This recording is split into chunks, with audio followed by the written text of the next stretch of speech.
Inalala naman ng Department of Agriculture ang pagpapatupad ng 50 pesos na price cap sa imported na bigas kada kilo. Dahil sa supply disruption, dulot ng gera sa gitnang silangan. Ang presyo ng imported na bigas ay nasa pagitan na ho ng 60 pesos hanggang 65 per kilo. Sa ilang lugar, tumaas ang presyo ng bigas nitong mga nakalipas na linggo dahil na rin ho sa gera sa Middle East na nagpataas ng presyo ng transportasyon. Dinoble ng Vietnam ang kanilang singil sa shipment. Talaga naman, oo.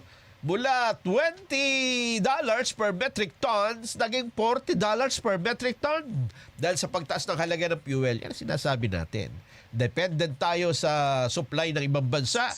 Pag nagtaas sila, wala tayong magawa. Wala. Talaga naman, oo. Paano natin ngayon pipigilan yung pagtaas ng presyo niyan pagdating sa bansa, di ba? Wala. Nga tayo, nga. Sasabihin ng mga nagtitinda, mahal namin nabili. Yun. Yung Vietnam, dinoble yung kanilang freight cost, yung shipping cost. Oho.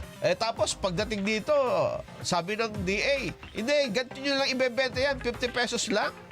Sino naman magbebenta pa niyan, di ba? Oho. Hindi, ang kahuli-hulihan niya, wala tayong makakain. Sabi nila, ibalik ko na lang sa bansa namin yan. Ayan na, di ba? Ay, nako.